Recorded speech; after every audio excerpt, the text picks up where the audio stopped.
Country है और वहाँ का तो प्रेसिडेंट भी जो है वो मुस्लिम रह चुके हैं, तो फिर अगर वोटिंग होगी और वोट अगर मिलेंगे और कोई इतना काबिल होगा तो प्राइम मिनिस्टर क्यों नहीं बन पाएगा?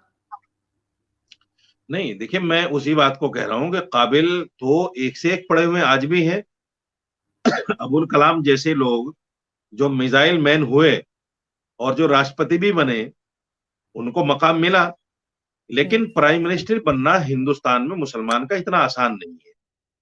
इसलिए आसान नहीं है क्योंकि हम माइनॉरिटी में हैं। माइनॉरिटी में रहकर जो है मुसलमान प्राइम मिनिस्टर नहीं बन सकता। मेजोरिटी वाला ही बनेगा ना। जो पार्टी मेजोरिटी में आएगी उस पार्टी का प्राइम मिनिस्टर बनेगा। और मुसलमान की पार्टी मेजोरिटी में आ नहीं सकती।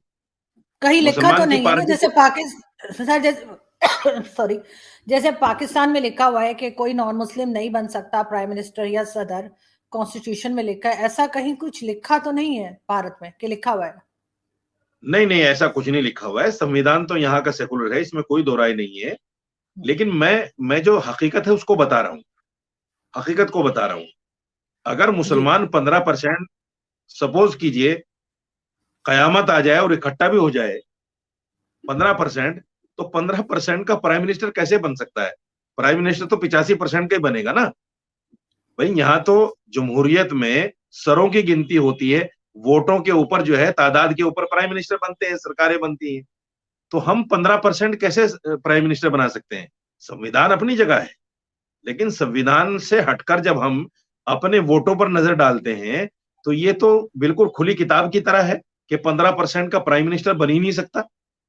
हाँ, अगर 15% के साथ में जमहूरी मुल्क में हमारे बिरादरान वतन आ जाएं, तो फिर उसमें कुछ ना कुछ रास्ता निकल सकता है। लेकिन सवाल ये है कि भाई, बिरादरान वतन भी हमारे साथ 15% के साथ 85% या 50% क्यों आएंगे? हम हिंदुस्तान में रहकर देखिए, असदुद्दीन अवैसी जैसे लोग या इस तरह के और बहुत सारे लोग जो जहर उगलते हैं, तो उसकी वजह से बिरादरान वतन हमारे साथ लगेंगे क्यों? हमारे साथ आएंगे क्यों? वो तो नहीं आएंगे। वो तो हमारे साथ तभी लग सकते हैं जब हम उनके हुकूक को पहचान कर उनके साथ प्यार का, मोहब्बत का बर्ताव करेंगे। जो हमारी सभ्यता, हमारा जो कल्चर है, उनके साथ घुल मिल कर रहेंगे। उनकी परेशानियों को समझेंगे। उनकी परेशानियों में उनके काम आएंगे। और ये काम सारे मुसलमानों ने छोड़ दिए हैं। अब तो मुसलमान बिल्कुल नाम का मुसलमान रह गया है। नहीं तो इस्लाम तो ये है कि भाई, किसी मुसलमान की जबान से, उसके हाथ से कोई उसका पड़ोसी गैर महफूज ना हो, मुसलमान उसको कहा जाता है।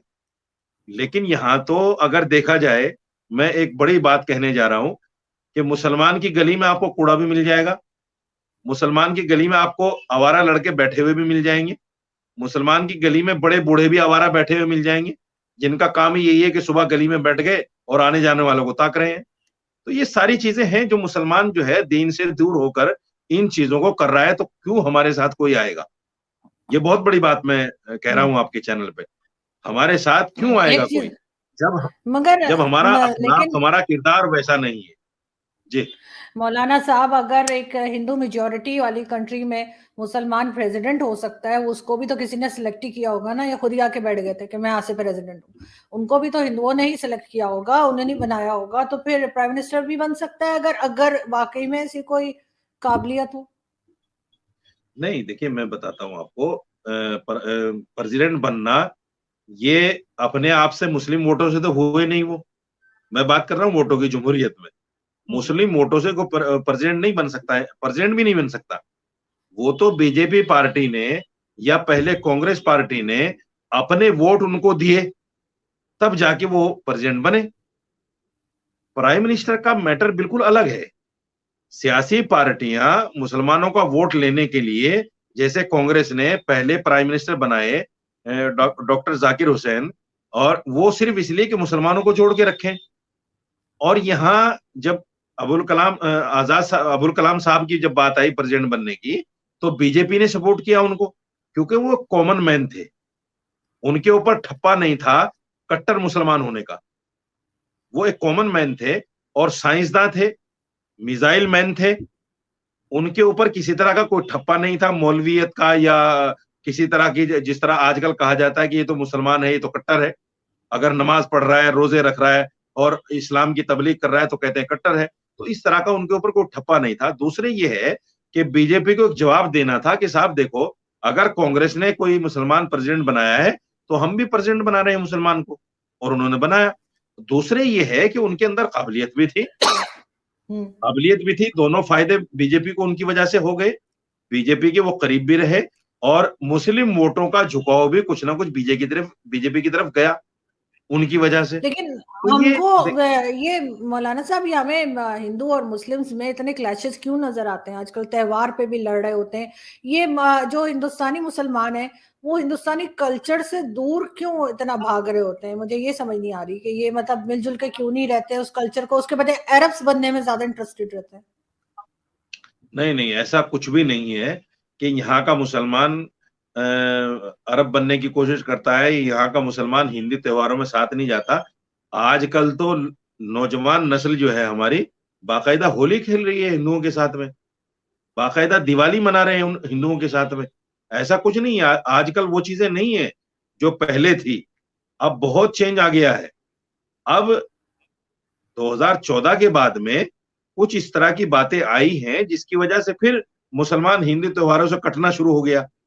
जैसे अभी गुजरात में हुआ कि साहब कुछ लड़के गरबा में चले गए तो उनको बाकायदा पीटा गया कि भाई तुम बिना परमिशन के क्यों आ गए। इस तरह से कोई आदमी त्योहार में अगर चला जाता है तो कहीं ना कहीं उस पर जो है कानून भी अपना शिकंजा कसता है कि साहब आप तो लड़कियां ताड़ने आते हैं, आप तो ये करने आते हैं, आप तो वो 10 तरह की बातें अब पैदा हो गई हैं। तो अब जो है थोड़ा सा कहीं ना कहीं खिंचाव है। लेकिन 2014 से पहले हमने खूब देखा कि मुसलमान लड़के होलियां खेलते हैं और मुसलमान लड़के दिवालियां मनाते हैं पूरी उनके साथ में, उनके त्योहारों में आते जाते हैं। इवन देखिए, हम भी, ऐसा नहीं है कि मुस्लिम त्योहारों को मुस्लिम उलमा भी ये कहते हैं कि साहब उनको बिल्कुल अलग थलग कर दो, हम बिल्कुल अलग थलग हो जाएं।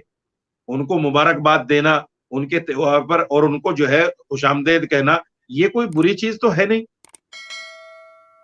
हम जिस हिंदू मुल्क में रहते हैं उस मुल्क के जितने भी त्योहार हैं, जब हिंदू हमारे त्योहार में आ सकता है, ईद में हमारे पास सिवाय खाने के लिए आ सकता है, तो हम उनके त्योहार में उनके पास भी खाने के लिए जा सकते हैं। क्यों नहीं जा सकते?